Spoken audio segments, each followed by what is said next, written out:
قال المؤلف رحمه الله تعالى في باب من الشرك لبس الحلقة والخيط ونحوهما لرفع البلاء أو دفعه، وقول الله تعالى قل أفرأيتم ما تدعون من دون الله إن أرادني الله بضر هل هن كاشفات ضره أو أرادني برحمة هل هن ممسكات رحمته قل حسبي الله عليه يتوكل المتوكلون.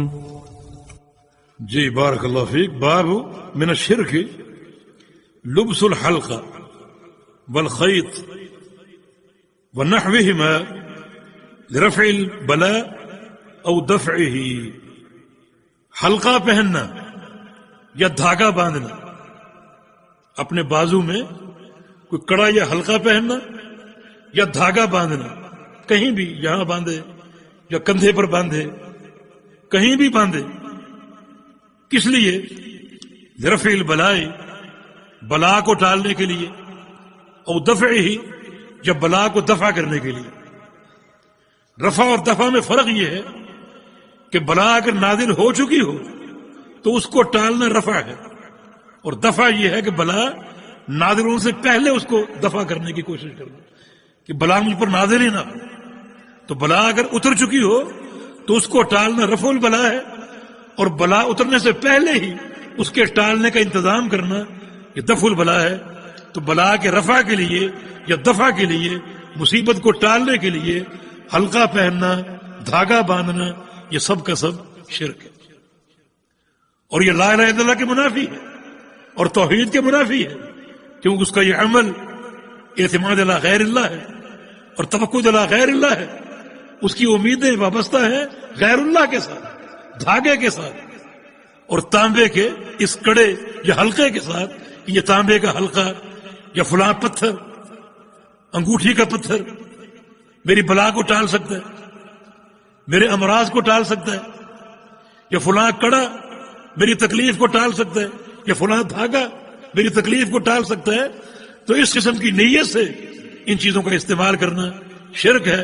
ایسے انسان کا کلمہ پڑھنا اور لا الہ الا اللہ کا اقرار کرنا، اعتراف کرنا اللہ کے ہاں قابل قبول نہیں ہوگا، کیونکہ اللہ کے سوا کوئی تکلیفیں نہیں ٹال سکتا، اللہ کے سوا کوئی رحمت اور خیر نہیں دے سکتا. یہ اللہ تعالیٰ کا اعلان ہے.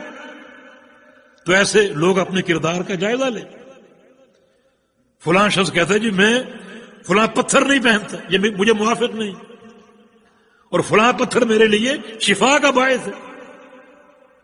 اس قسم کے گندے عقیدے.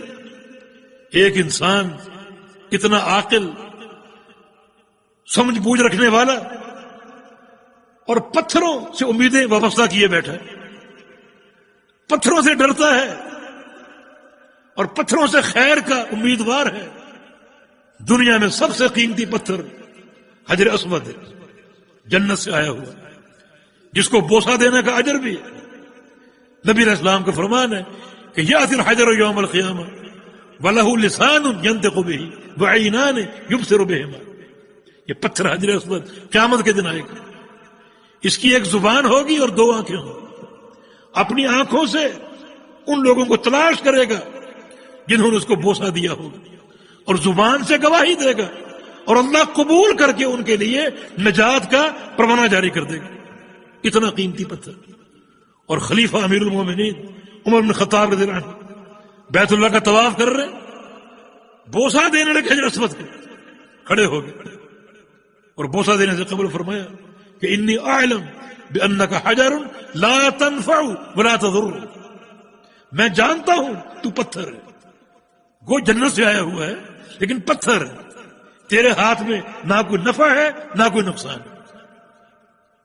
بوسہ کیوں دے رہا ہوں؟ لولا انی رأیت رسول اللہ صلی اللہ علیہ وسلم قبلک ما قبلتک ابدا. اگر میں نے پیغمبر علیہ السلام کو تجھے بوسہ دیتے ہوئے نہ دیکھا ہوتا کبھی بوسہ نہ دیتا. یہ میرے پیارے پیغمبر کی سنت ہے. باقی نہ کوئی نفع تیرے ہاتھ میں ہے اور نہ کوئی نقصان. نہ نفع پہنچا سکتا ہے نہ کوئی نقصان ٹال سکتا ہے. سب سے قیمتی پتھر. تو اس سے بڑھ کر پتھر کون سا ہو سکتا ہے؟ کتنے غلیظ عقیدے، گندے عقیدے. فلاں پتھر جو ہے وہ ہمارے لیے شافی ہے اور فلاں نقصان دہ ہے. دھاگے باندھے جاتے ہیں، کڑے پہنے جاتے ہیں، گاڑیوں کے پیچھے کالی پٹیاں باندھی جاتی ہیں، درختوں پر پٹیاں باندھی جاتی ہیں، اور لوگ ان پٹیوں کو، ان دھاگوں کو مشکل کشا مانتے ہیں. یہ ایک انسان اسفل السافلین میں گر گیا، غلاظت کے گندے ترین گڑھے میں گر گیا. اشرف المخلوقات ہے لیکن عقیدے کے اعتبار سے اس غلاظت کے ڈھیر میں جا کر گر گیا. یہ شرک ہے اور یہ کلمہ توحید کے منافی ہے. اپنے اس کردار کا جائزہ لو. شرک ہے یہ.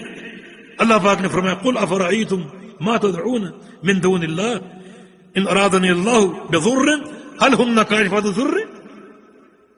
جن کو اللہ کے سوا پکارتے ہو، پوچھتے ہو اور ان سے نفع نقصان کے متمنی ہو، اللہ تعالیٰ اگر نقصان دینے کا ارادہ فرما لے، فیصلہ فرما لے، کیا اس نقصان کو ٹالنے کی ان میں طاقت ہے؟ اللہ تعالیٰ اگر نفع دینے کا اور رحمت دینے کا اور خیر دینے کا فیصلہ فرما لے، اس خیر کو روکنے کی ان میں طاقت ہے؟ اے میرے پیارے پیغمبر، تم کہہ دو حسبی اللہ، مجھے اللہ کافی. تم یہ کہہ دو مجھے اللہ کافی. باقی یہ لوگ اپنے شرک کی دلدل میں پھنسے ہوئے، ان کو دعوت دو. اگر باز نہ آئے تو قیامت کے دن دائمی جہنم کا ٹھکانہ ہے. غیر اللہ سے یہ امیدیں اور ان سے یہ توقعات، یہ نفع اور نقصان کے مالک ہیں. ان کپڑے کی پٹی یا دھاگا مشکل کشا ہے اور حاجت روا ہے.